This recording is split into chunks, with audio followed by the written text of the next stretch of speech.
Hey folks, welcome Sunday Night Live with Michael Redmond. I'm Chris Garlock, managing editor of the American Go e-journal. So happy y'all can join us, and it's good to be back live. Had a couple of weeks off there.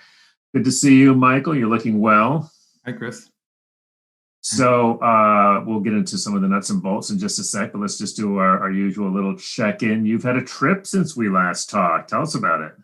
Yeah, I went to Hokkaido. I was the referee for the second game of the Tengen tournament. So that's the Tengen title match between Iyama and Ichiriki. So I would say they're the top two players in Japan right now. How was the game? It was an exciting game. It started out fighting and it went on fighting throughout the game. Like it was hard to tell which was Iyama because Ichiriki is a very aggressive player, but in this game actually Iyama was taking the he was taking the offense. He was very strongly attacking, and there was a point where it looked like Ichiriki was going to win, but in the end Iyama did win. A very closely fought game. And they're tied at that tied it up at 1-1, right? It tied up at 1-1 each, and it's a best of 5, so they have maybe 3 games to go. All right. Stay tuned with that. We'll, of course, keep you posted on that at usgo.org. Also, just checking in, I know that here in the United States, as you've probably seen, we've been having the expected fall upsurge, unfortunately, in COVID. How about in Japan? At this point, Japan is being pretty level, like same numbers for a long time now. And they're not going down, they're not going up. People are worried about the winter, the fall and winter period, where it's going to dry up a little bit. But I don't know. Japan is better off than most of the world, I think. Yes. It's still very worrying that the virus is not going away. It's very stably getting the same number of infected people each day, just about. Always somewhere between 100 and 200 for Tokyo. Yeah, I'm a little surprised. I would have thought we were just talking to one of our producers, Stephen, as you know, who's back in China, and they are, they did a really serious lockdown for months and pretty much are back to normal. And I was kind of expecting, frankly, Japan to head the same way. So it's been interesting that you've just been sort of. Yes, they did do a very severe lockdown in Japan also. Right now, I think they're trying to go back to business as normal and sort of doing a kind of a balancing act and trying to help the economy at the same time and maybe that's why it's sort of level, because they're just doing it gradually and they are opening up.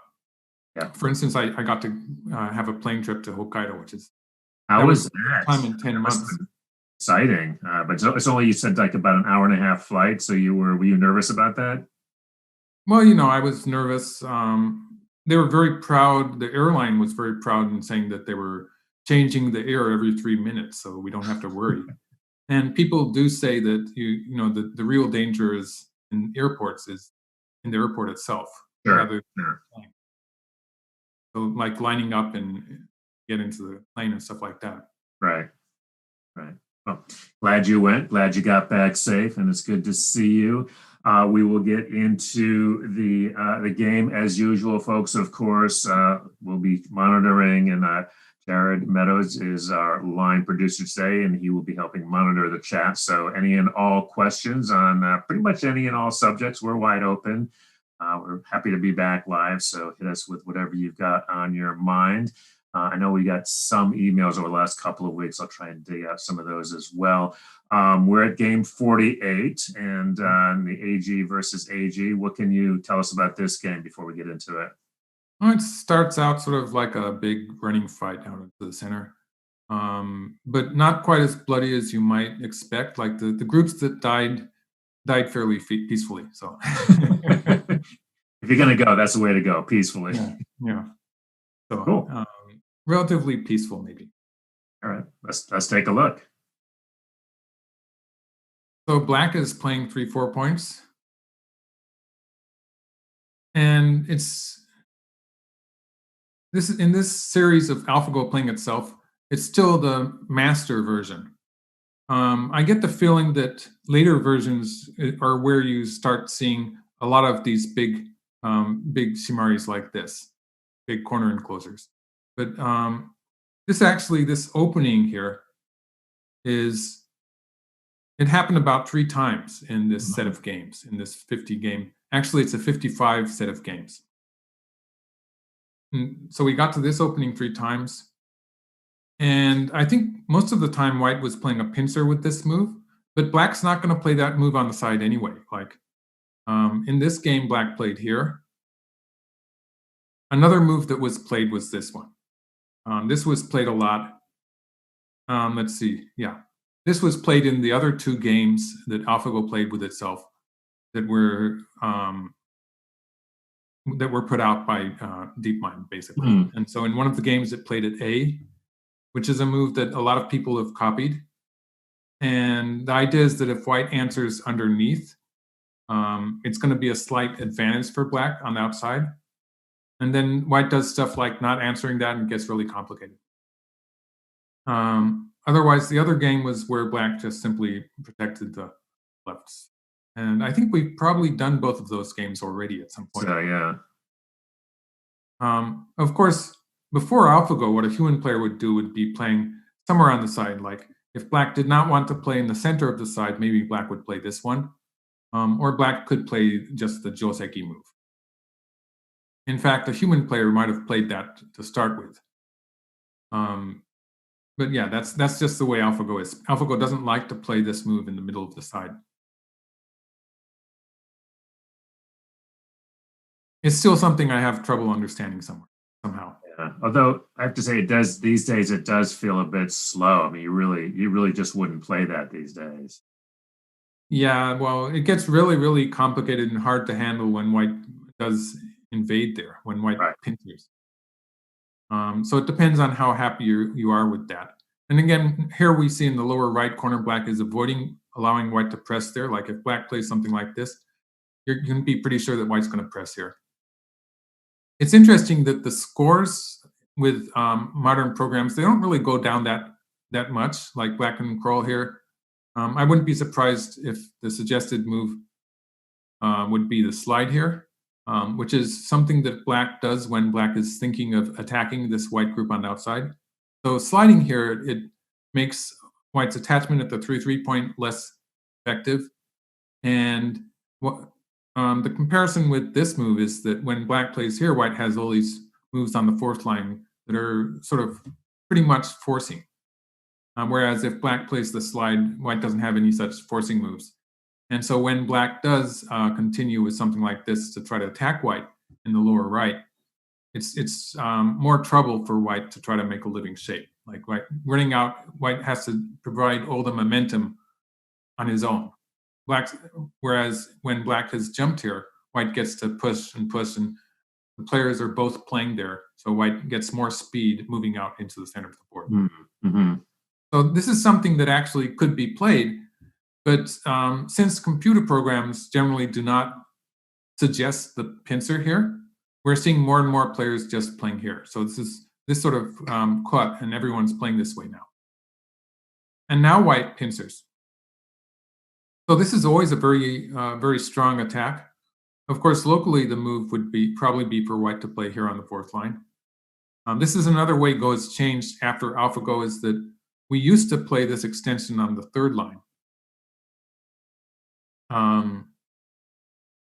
But we had ways to handle the invasion here. We had ways to handle it, but AlphaGo likes to play here, which makes it just that much more easy for white to handle the invasion. So we're seeing, and this is also continued. The same pattern is something we see in the other Go AIs, you might say, like Lila Zero and Katago also tend to like this high extension. So that's something we've learned from computers, and you will see it in top professional play. But in this game, white pincered on the left, and black just pincered on the right.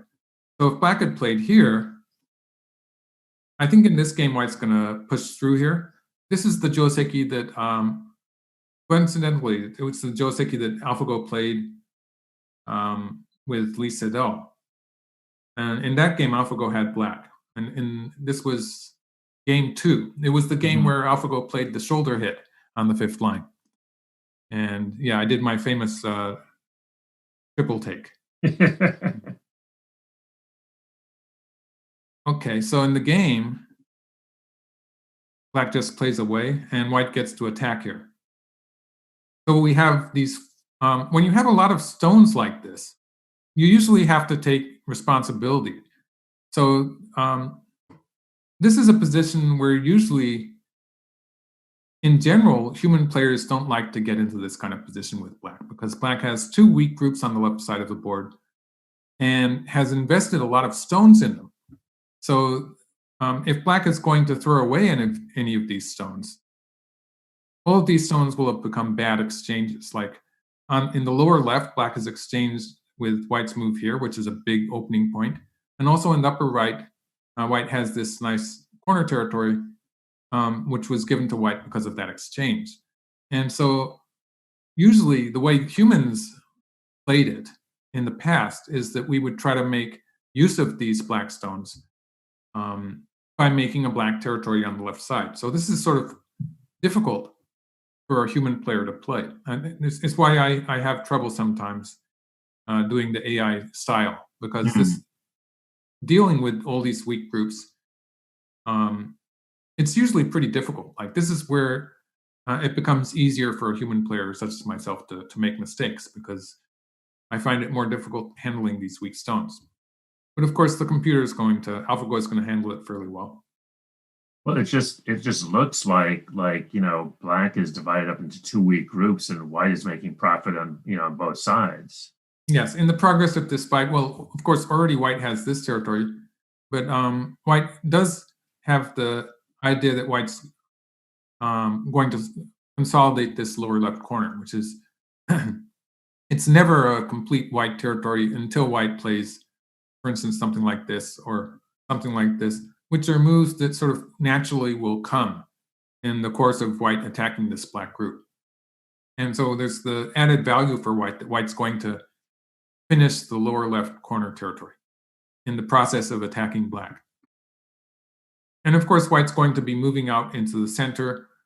When you have this one white group in between 2 weak black groups, usually white has the advantage in this running fight, because every move that white is going to play in the middle of the board, let's see, white played here, it's going to have some kind of an effect on both of the black groups. So in a way, black has to play 2 moves to catch up to each one move that white plays. But with AlphaGo, it works somehow. This move that white plays is a shape move. It's hitting the weak point of this double space jump here that black has. So the connection there seems a bit troublesome. It's going to be okay, but you would be worried about the connection there. It's also getting rid of that invasion at A. And black jumps out as if black, like a more timid player would be playing here, just to consolidate the connection like this.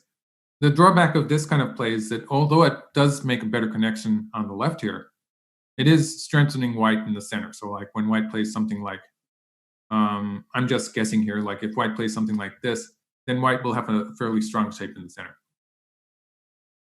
So it's a bit of a painful move, bumping against white like this. So black just jumps. And if white tries to cut, it's going to be trouble for white too. Like for instance, black can play here, and A and B are Miai. Basically, it's not working yet. That's a good question. Yeah, I was going to say there's a very good question about why the Sumi at G4 gets rid of the 3-3 invasion. I think you can show that fairly quickly, right? That's a good question. Like for instance, when black jumps into the 3-3 point, and for instance, stuff like this happens. One of the biggest issues here is the fact that black can cut on the 4th line here. So sometimes this will happen in this order of moves. Sometimes it will happen in this order of moves, in which case still black would like to get the connection here, or black can cut here. And everything depends, for this to work for black, it all depends on being able to cut here. And in this case, it would be maybe something like this would happen. Black would be playing here. it's not really that clear exactly what's going to happen, but you can see that that cut is causing a lot of trouble for white. And so if black does not do this immediately, at the very least, black would be trying to set this up somehow. It all depends on this cut on the fourth line. So the game move is basically taking away that cut from black. It's a very simple difference. Sorry, went back a bit too far. So with this move, now if black jumps in here, and we get to the same point, this stone here is stopping black from cutting there. And so when white's completely connected like this black shape would just be, it's pretty much dead. And if white's all connected up, then it's just not working for. Got it. Thank you. Perfect. Yeah. So that was something I should have been explaining anyway. So that was a good question. Keep them coming, folks. Yeah, so in the game, white just plays it. This is another good shape move. And it's sort of preparing to play here next, which is it's very similar to the shape that white has here. It's going to be sort of eyeing that two-space jump that black has in both cases. So it's the same good shape move. It would be a good shape move for black to play the same point. So for instance, if white had played something like this, which is also a good shape move, black would continue. Sorry, I shouldn't have done that way. Let's do it this way. Let's say if white plays like this, black would then play here and like this and be getting a good shape towards the upper side. So it's a good shape for either side. And in this case, black bumps against white. Black's still looking at the hane here, this shape here, which is still a good move towards the upper side. And white jumps, and black takes the key point. And so this is a really interesting move in that black is probably still worried about the attachment at A, but by playing here, it's making it more difficult for white to take advantage of that. Like for instance, if white plays here now, black can still have that stone on the outside to connect up to later. And so that connecting up with this move would be Miai with taking the white two stones, this move. So black is attacking and protecting at the same time, and white pokes through here.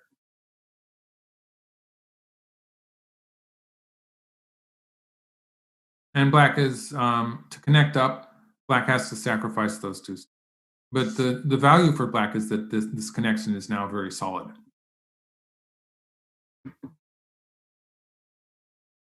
And so white plays down. So this finishes the corner territory. There's a slight, with this black wall of stones here, this solid wall, there was a slight difference. For instance, I think I made a variation to demonstrate that. Something like this could happen. There still is the peep here. And it's sort of maybe confusing because before I was saying it doesn't exist. But the fact that black has all of these stones in a line here, it's going to make this cutting stone savable again. So for instance, if white plays here and black plays here, when white tries to capture the stone, all of these black stones on the side do make a difference to that, because at least locally black can cut here and capture the stone. So there's still that issue. In actual play, black would probably start with something in the corner first, but the fact that white's not connected yet would make a difference. So white adds a stone to the corner, and so this is getting rid of the 3-3 point, making a solid territory here. And also because A and B are both points that will secure a life for white on the outside. Basically, that group that white has on the outside is, for the time being, it's safe. So like, for instance, if black plays here, white can play here. This is close enough to being alive. It's just one eye, but it's an eye that's pretty close to being two eyes. So it's good enough. Or if black plays here, white can connect underneath. This way, white's getting some extra territory, but black does have the option to cut here in the center. So there is a little bit of aji there for black, but it's not as if the whole white group is in danger. That makes a big difference. So black plays here. This is a big point. It settles the black group, and it's starting to build in the lower right area. So next, if black plays something like this, that's going to start to build a huge a huge moyo, an area of black's influence. But white's still trying to put pressure on black. And of course, black's not listening. And I really like this move. I didn't even dream of this move.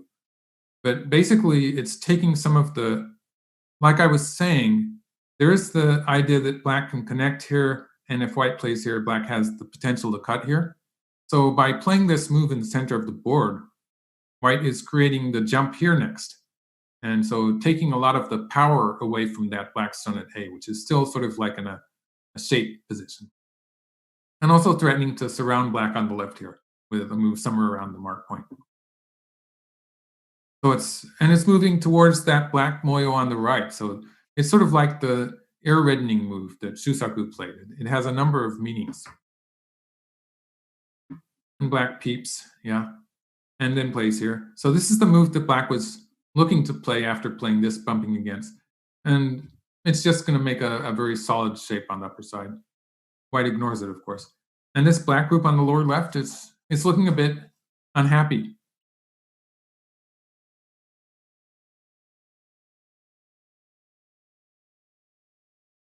And I made a comment here. I think that white A was preparing to start this fight in the lower right.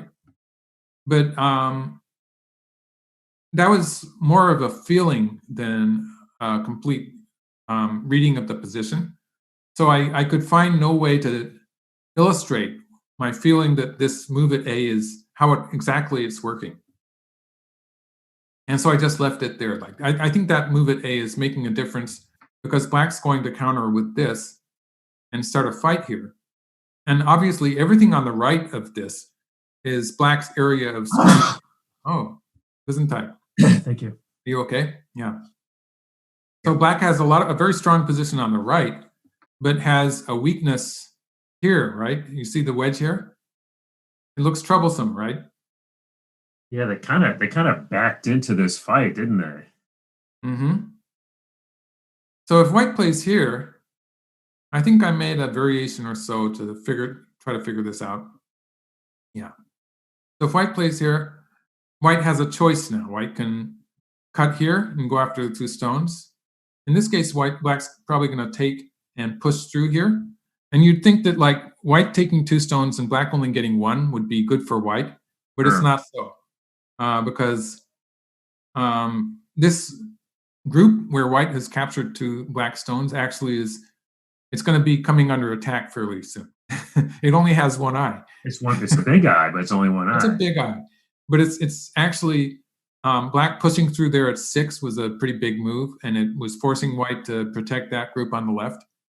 This is actually a good variation for black. The fact that white has only one eye in the center here, and the fact that this group is a bit too far away to connect up to that stone on the right, it means that black's going to be taking territory on the right side while white settles that group in the center.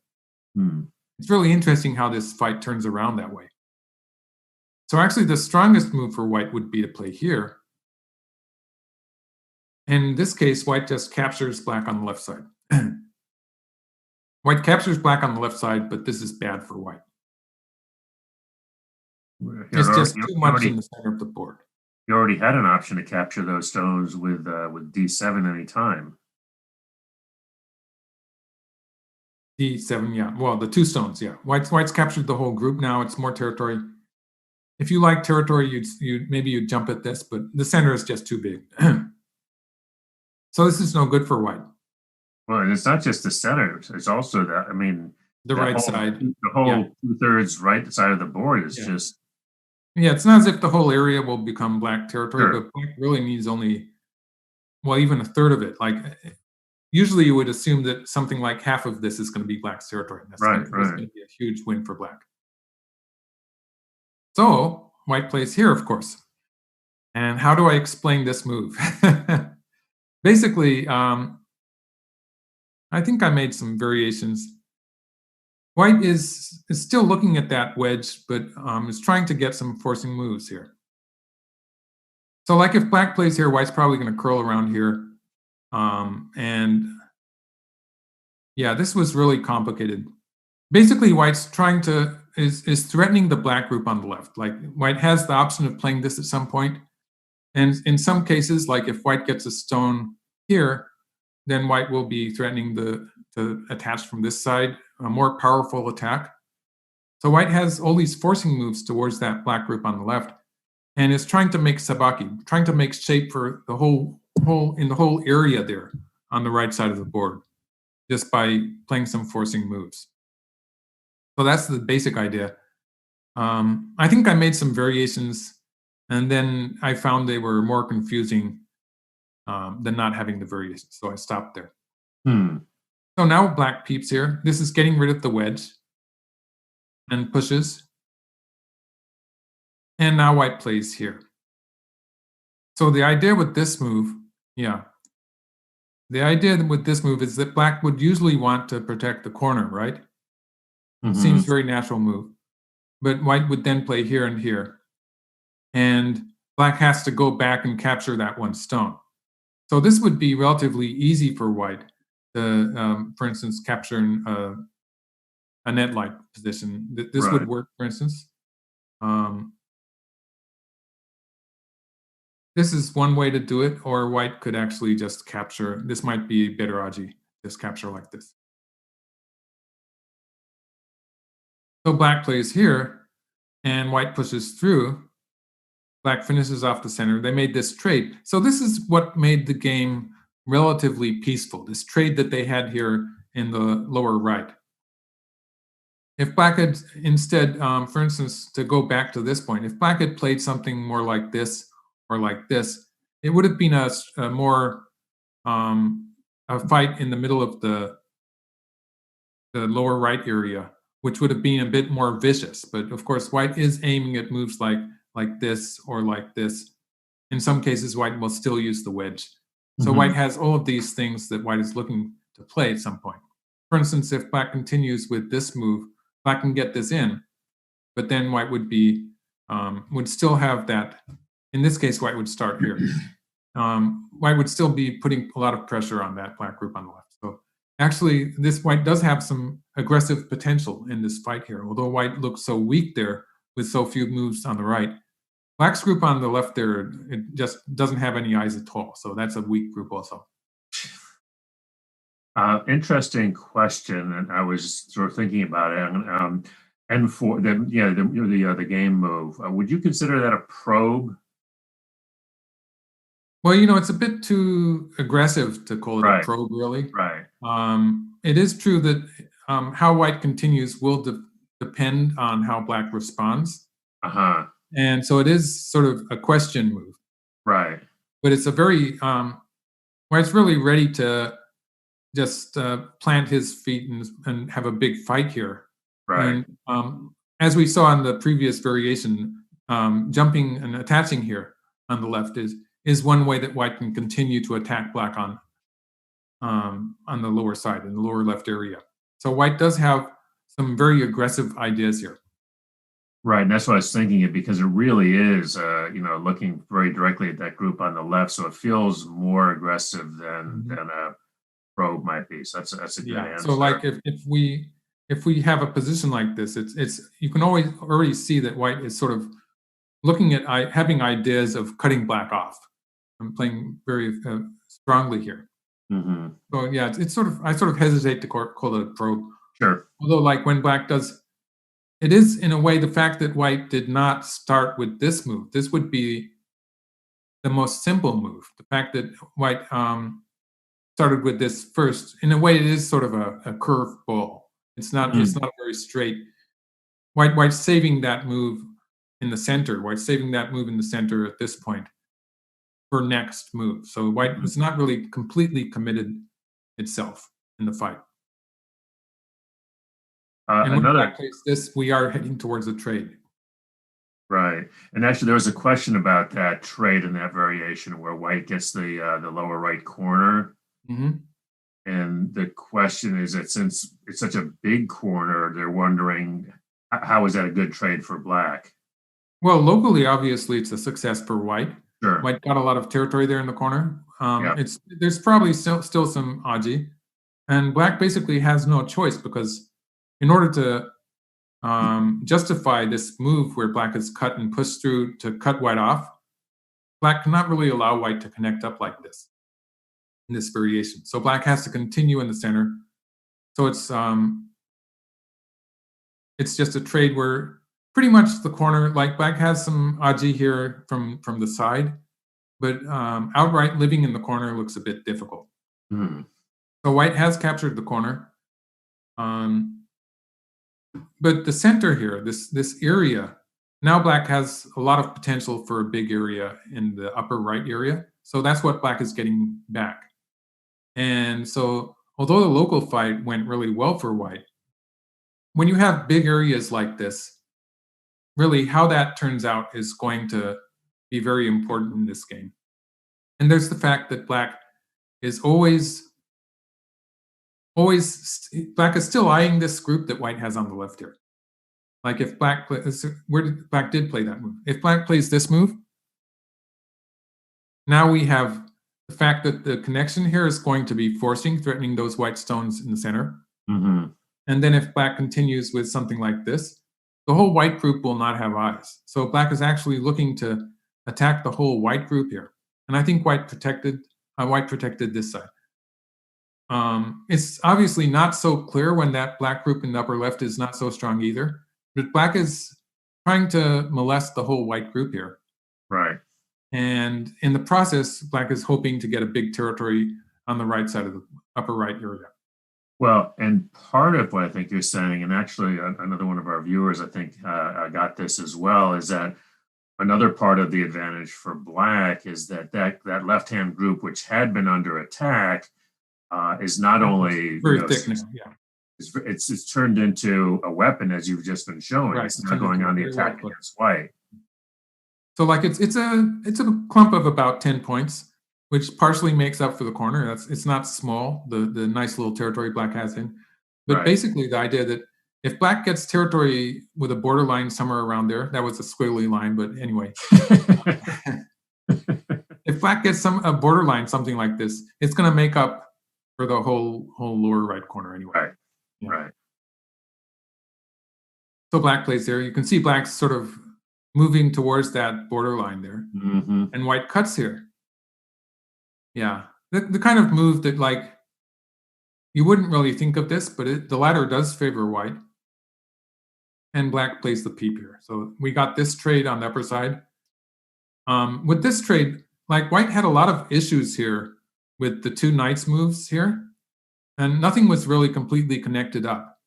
Like this, the lower part of that, because White can push through at d7, it was okay for the time being. But White does have issues with these two knight moves here. And so in the process of this trade, White is actually lessening the responsibility there, because White has sacrificed this stone. Now White doesn't have to save this stone either. So that part of the connection is okay now.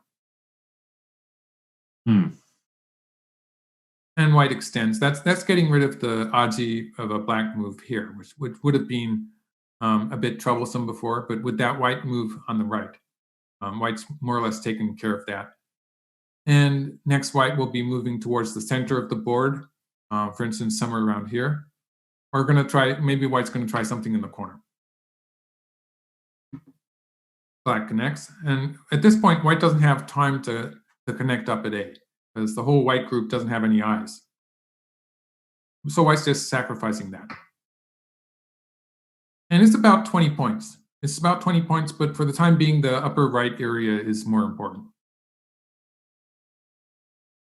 This is threatening to bump against here and cut White off again. So White answers that. And now Black is trying to defend the corner with Sente. So Black plays here and here.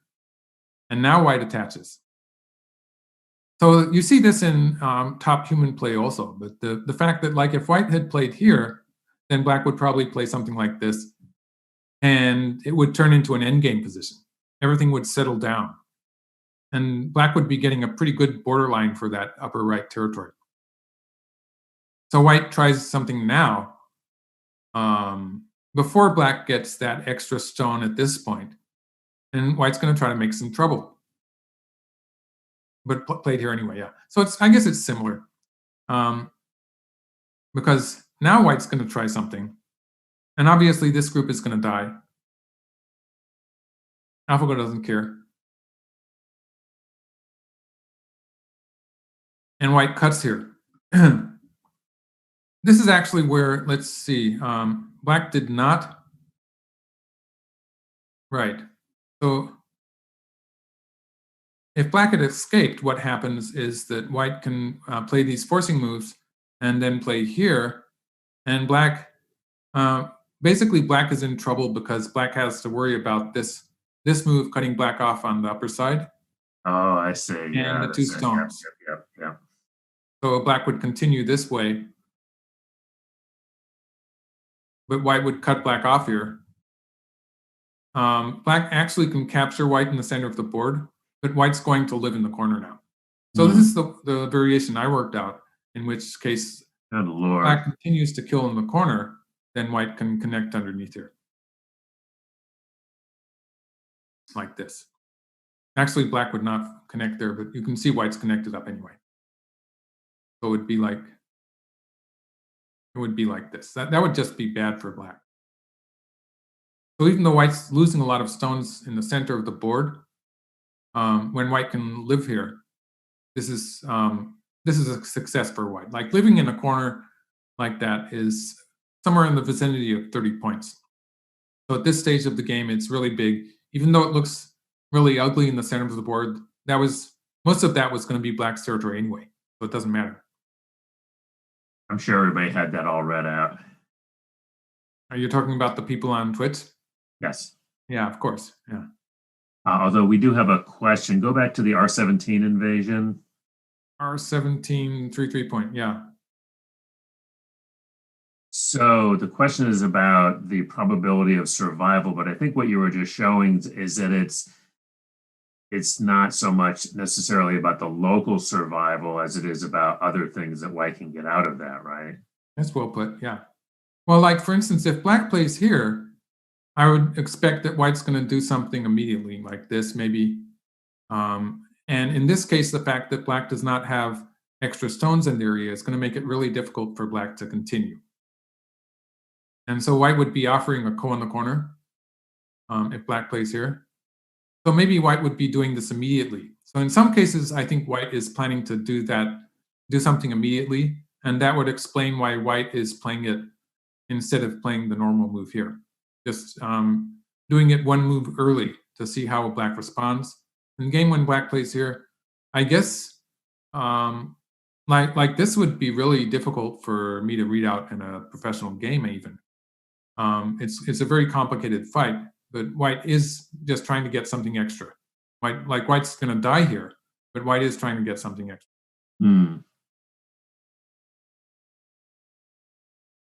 And so black didn't do that. This escaping here would be just too dangerous. And black gets rid of the cut at A there. And white's going to die, but white finds this move. Now, the move that springs to mind for me, and I think probably most professional players, is this attachment here. And actually, I think I found that Katago sort of was suggesting this move at some point at least anyway. Like, of course, the moves change depending on the number of calculations you do. But there was at least one point where AlphaGo is showing a variation where white plays here. So I guess it's a pretty good move. This is the move that a human player such as myself would. It's the Tessuji that we are used to finding. Like if black plays here, white can extend. And it looks like white's going to connect up on the side. So yeah, but of course black has this move also. So when black plays here and white plays here, then black can play here. And suddenly it becomes a bit difficult for white to connect up. So the variation that Katago, I think it was Katago, was giving me was this one, where white's going to, yeah, it was Katago. So white's going to live on the lower side and the right side, and black does get to take away the corner.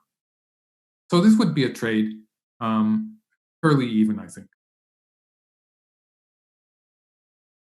This was actually, it was a way that white could have played. It wouldn't have been necessarily bad.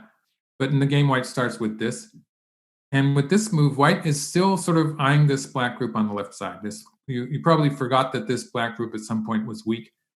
It's still not 100%. I'm a little worried about them actually because of that stone at J12. Looks a little scary to me.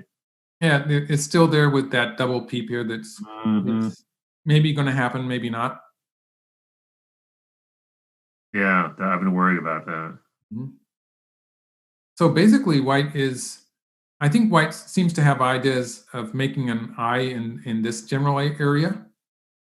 And so black did not play on the outside. And the fact that black's group on the upper side here, this group, is pretty eyeless at this point, because at any point white can play the tardy here. And black has to answer that because of the cutting point here. White can cut black off with this move. So generally black has to answer this.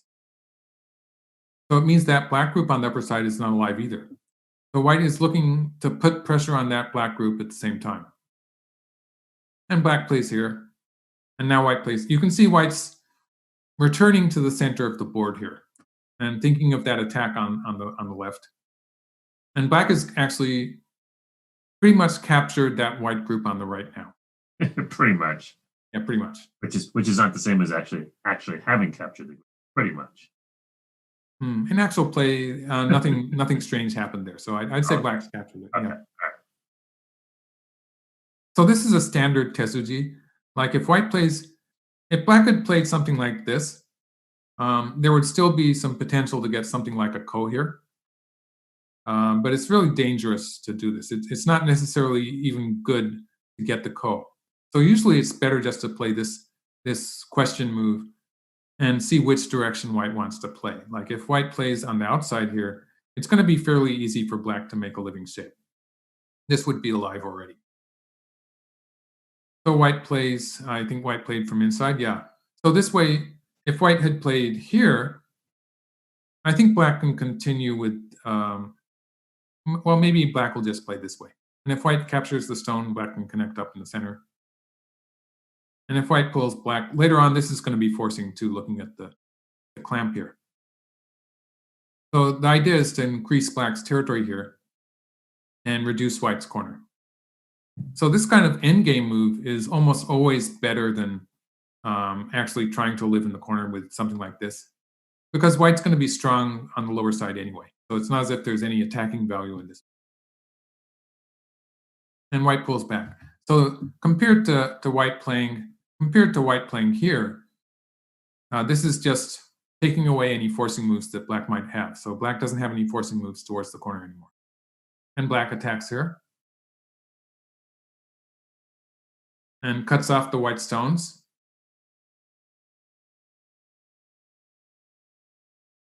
And I didn't know why white did not play the double peep. This is something I had a lot of trouble with. Just sitting there. Just sitting there. It works, right? It works. There's some issue with the cut here and the cut here. Maybe not in that order. The cut here. Sorry.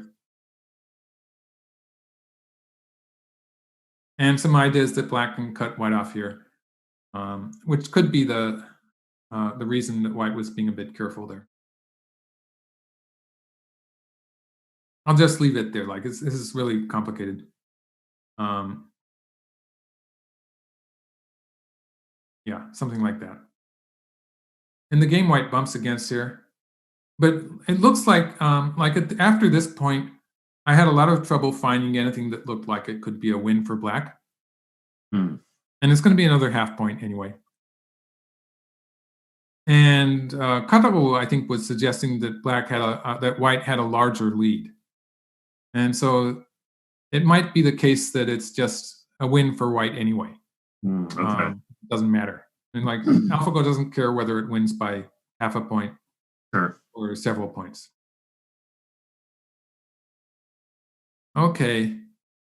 The group on the left is just hanging there. I was about to ask you, what is going on here?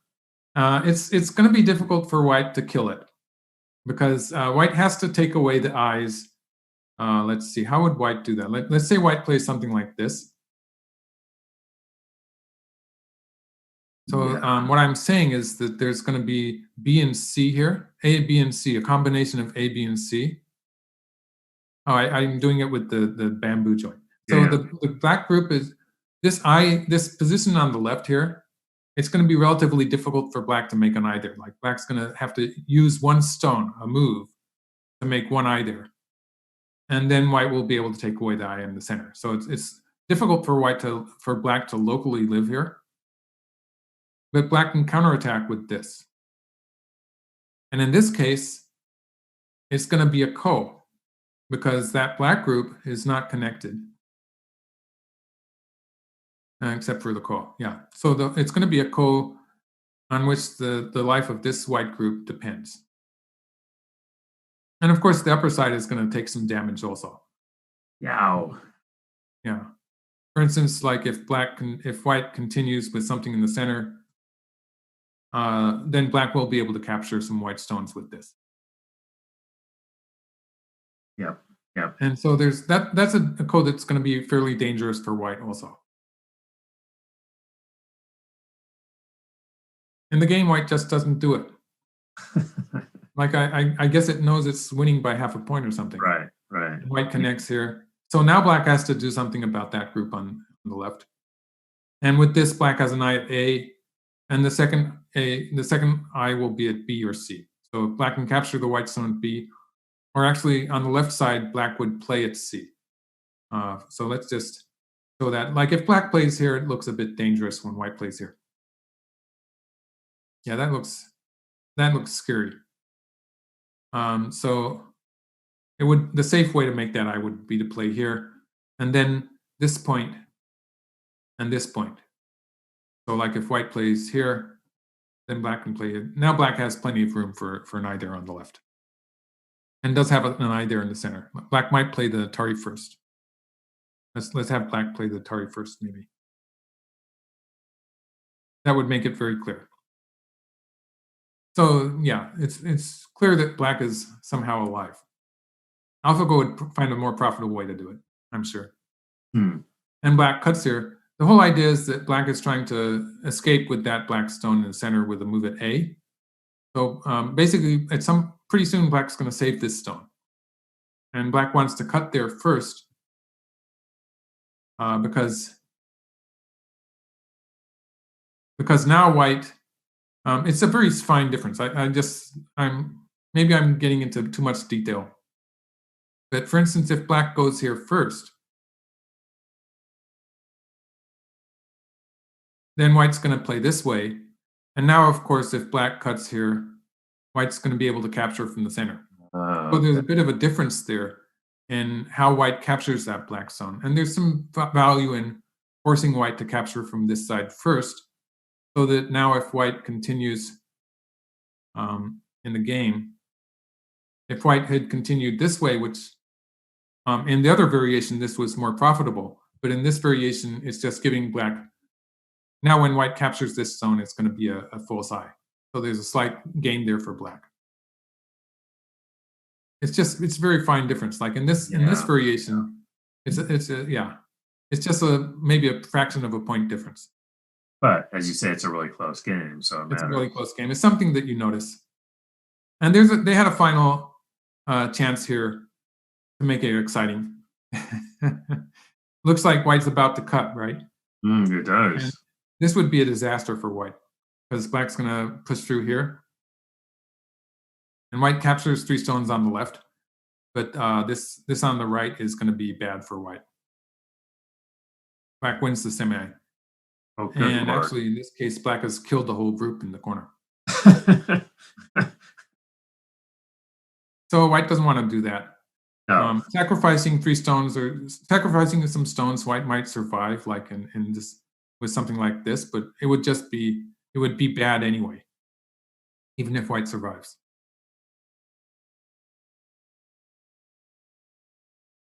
So white covers here and allows black to connect. And it's an endgame now. Actually, the endgame went fairly smoothly. So I'll just show you the moves. Yeah. I couldn't find any wins for black. If I recall correctly, white won by white, actually maybe a bit more. We'll see what I my comment at the end of the game. But it's a small win for white. It's a pretty straightforward endgame here, as far as I can tell.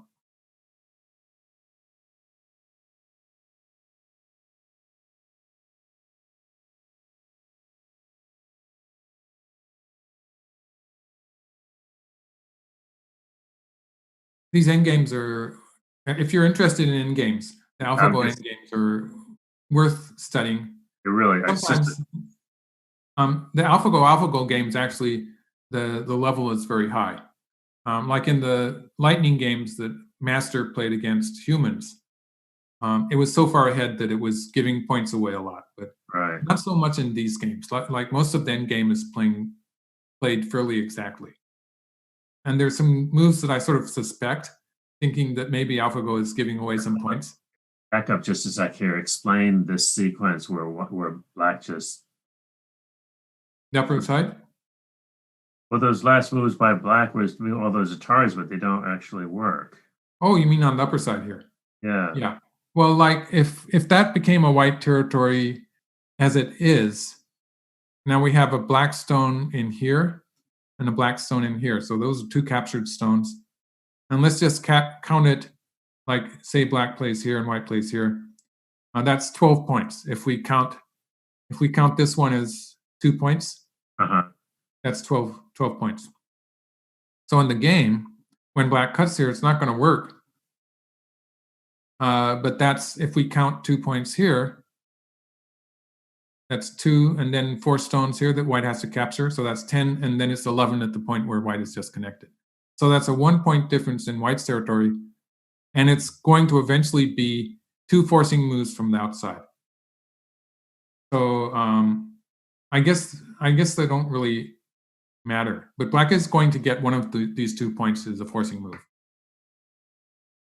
So it's a 1 or 2 point difference in the size of white's territory playing this. And there was no reason that black had to play it immediately, but at some point in the game, black's going to play this Agustin.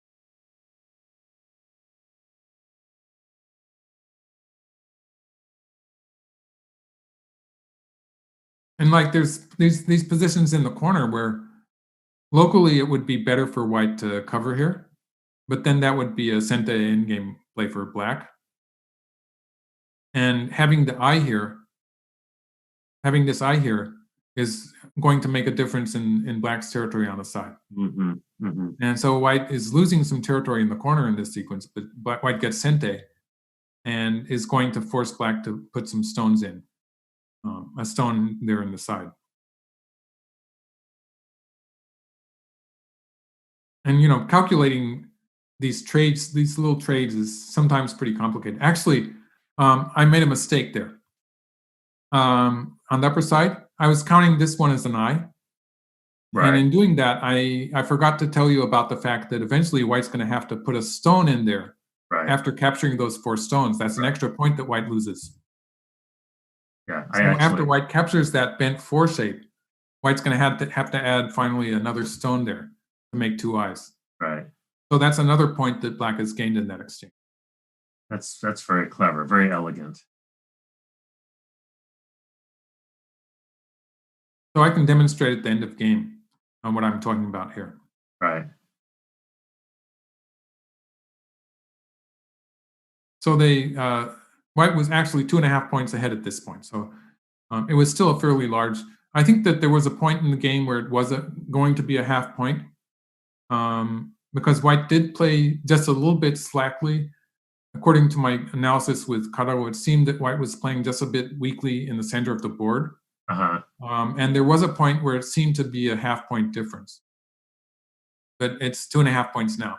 So after these 2 points are filled, black will have an Atari there to take away white's eyes. So this would kill the white group.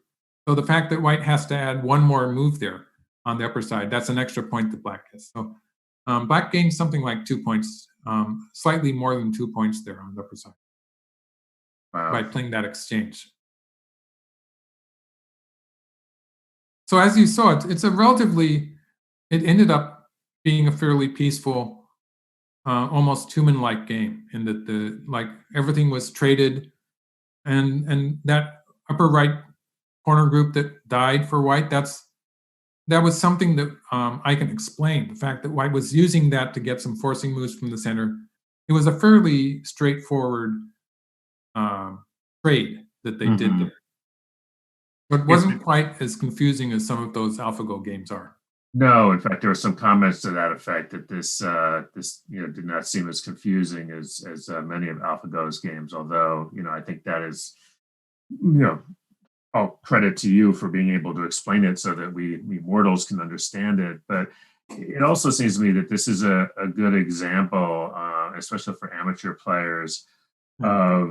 of who we tend to be a bit too attached to our stones, and it seems to me a good example of the value of at least considering sacrificing, whether it's early in the game, when you've got different things going on as here, or even later in the game, Mhm. where you see, well, the sequence, and there's a couple of examples of that where the sequence doesn't quite work inside to do something, but if you get plays on the outside, it can be worth, in this case, it was only worth a couple of points, but in other situations, Yeah. it could be worth quite a bit, right? Well, I think the difference, like in all of AlphaGo's games, you see that AlphaGo is not so attached to the life of its stones. And in most of the cases, it throws them away in a way that is very hard to understand. So I Mm, think that the interesting point in this game is that AlphaGo is sacrificing its groups in ways that I would expect strong human players to do also. They're mhm. understandable. The reasoning behind the sacrifices makes sense, basically. And sometimes AlphaGo, it's very hard to make sense out of what AlphaGo does sometimes, Right, right. even though it's probably correct. As always, Michael, well done. Terrific game. It's great to see back, with the AG games, and a nice peaceful one. Which, given everything else that's going on in the world these days, we can use a little bit of a relative peace and harmony, as it were. So, Yeah, well, it was a big running fight, but yeah, that trade in the lower right area did a lot to simplify the game, I think. right, right. Thanks to everybody for watching. Nice to see everybody. Good comments, really good comments. Thanks for those. We appreciate them. Thanks, of course, to Jared Meadows, who's our line producer today. Great job, Jared. And Stephen who is setting all of these things up. We'll be back next week. We're not quite sure what we're up to, but keep an eye at usgo.org. And we'll keep you posted there. And of course, lots of other stuff. Jared shared earlier, but you'll definitely want to, if you're not already, and I think many of you are, subscribed to Michael's YouTube channel. He's got a steady stream of just really exciting content that you've been managing to keep on being pretty prolific, even with, I know you've gotten busy with your regular stuff. Yeah, and also the Chiba University beginners course that I'm doing right now in Japanese Ah, uh, yes. is sort of getting in the way. I'm sorry for my English speaking viewers because there are less. I'm still putting out of course, the Master versus the World series, which is Yes. still coming out every week. Yes. Um, but I'm just about finished with my beginners course up to the 1313 board.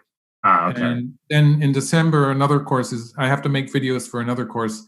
It's going to be 19 by 19. It's probably going to be a bit easier for me Okay. as the level goes up because actually beginner's level is sort of difficult for pros. Right. Um, yeah, so it might be. So I'm planning on doing the beginner's course again in English. Okay. So that's on my board for something I want to do next, and probably just a quicker version to get people from beginners level to enjoying, hopefully go on a 13 by 13 board. Hey, those are fun. Those 13 by I used to kind of really not get, get that. But 13 by 13, they're like little puzzles. They're like little puzzles. They're 9 by 9 and 13 by 13. They're in a way they're different games. So They are. if you want to eventually play on 19 by 19, maybe you want to limit the amount of time you spend on 13 by 13 because it can be pretty exciting and it's a different game though. You have to learn things about the 19 by 19 also before you can fully appreciate Go. Right. Right. Um, but I'll be doing that, and after that, I'll be going back to making longer commentaries, like the ones I'm doing with you, like these for my channel, which are a bit limited right now as I'm making lectures for university courses. It's a lot of work.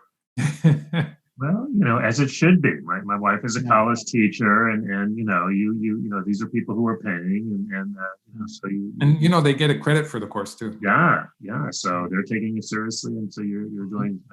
Hey, before we go, here is actually a really good question. I have no idea if you know the answer, and I don't blame you if you don't. But they're wondering if there are more beginners in Japan during the pandemic. My guess is the idea being that more people are stuck at home. Any idea if you're seeing more traffic on that?